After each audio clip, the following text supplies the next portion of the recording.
S'attendait vraiment à la violence. Il y a eu une surprise générale parce que finalement on ne s'était pas préparé à ce qu'il y ait une confrontation violente. En province, quand les partisans de Marc Ravalomanana se rassemblent pour lui manifester son soutien, les milices de Didier Ratsirac ne sont jamais très loin. On réprime à coups de bâton, de couteau ou de pierre. Depuis peu, les problèmes ethniques ont ressurgi à Madagascar. Les confrontations entre malgaches du centre de l'île et côtiers sont de plus en plus fréquentes. Les biens des partisans de Marc Ravalomanana sont incendiés, détruits et pillés.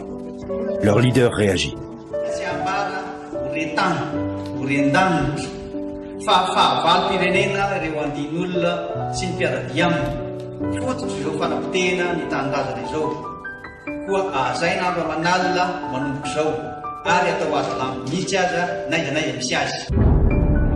La chasse aux sorcières est lancée.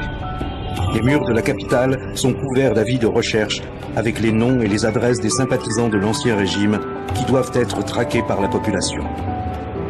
L'effet est immédiat. Les partisans de Marc Ravalomanana qui se prévalent de l'état de droit et dénoncent la dictature des amis de Didier Ratsirac utilisent les mêmes méthodes de vengeance.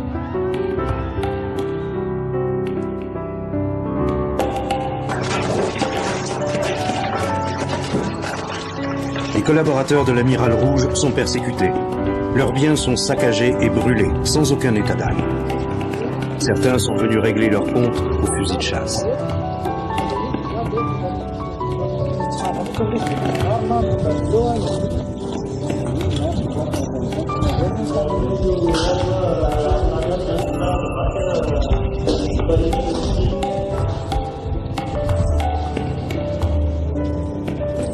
Pour nous, gendarmerie, nous constatons les infractions à la loi pénale et les infractions sont déjà consommées. Mais nous attendons les moments opportuns pour réprimer.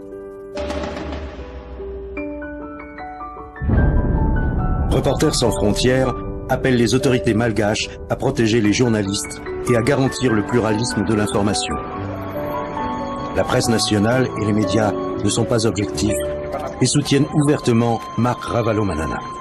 On a plus ou moins avantagé inconsciemment l'interprétation du camp de Ravalomanana.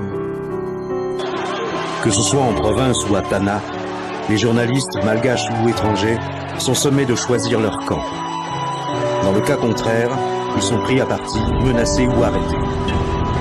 La RTA, la première chaîne privée du pays, est obligée d'arrêter ces flashs d'informations à la suite de menaces répétées. C'est très délicat d'avoir un regard critique de la situation puisqu'on est dans une situation, disons, bouleversée, bouleversante qui... tout peut arriver, quoi. Nous sommes une île et qu'ici, par hasard, quelque chose de sérieux se passe ici. Je ne sais pas où est-ce qu'on va aller, quoi. Donc le mot d'ordre, on se calme. On se calme d'abord. Nous demandons la trêve sociale, on se calme.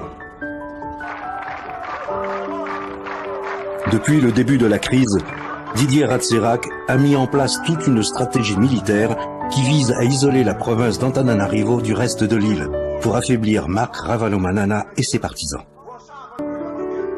C'est dans ce but que ces milices paramilitaires ont érigé des barrages sur les routes qui encerclent la capitale.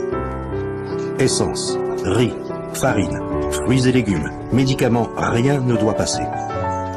Antananarivo ne doit plus être approvisionné. Il faut montrer patte blanche. Les contrôles d'identité sont obligatoires et les fouilles au corps fréquentes. Dans les barrages, il y a toujours un petit groupe d'activistes qui se fait la poche. Et même si je ne fais pas la poche, ça enivre. Hein. Ça enivre vraiment qu'un activiste, un activiste soudain jouit d'un pouvoir pour te demander les papiers d'identité. Toujours dans ce même souci d'asphyxier la capitale, les militaires de Didier Ratsirac ont dynamité plusieurs ponts. Pourtant, les denrées passent, tant bien que mal. Une économie informelle s'est mise en place. et les habitants des villages alentours en profitent pour gagner quelques billets. Sur le bord des routes, les barrages et les ponts coupés ont créé des files de camions et de voitures interminables.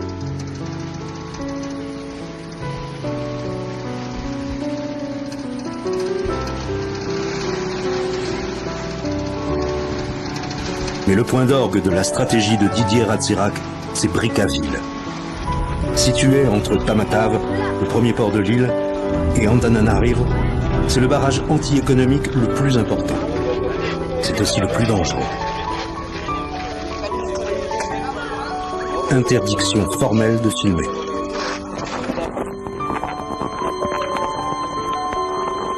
Un conteneur a été soudé sur un pont.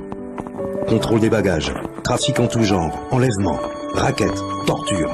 Ici, les militaires de Didier Ratsirac sont devenus incontrôlables et agissent désormais pour leur propre compte. L'armée n'a pas échappé à la division. Les soldats qui ont rejoint la cause de Marc Ravalomanana ne semblent pas décidés à démanteler ce barrage et à s'attaquer à leurs frères d'armes. Je ne suis pas de ceux qui ont la langue dans leur poche et faire l'hypocrisie. Le vrai barrage qui nuit à Madagascar, je veux que tout le monde le sache, mais qui nuit économiquement, c'est le barrage de Brickaville. Que l'armée dise, on lève le barrage de Brickaville. Ça ne veut pas dire qu'on prend le camp.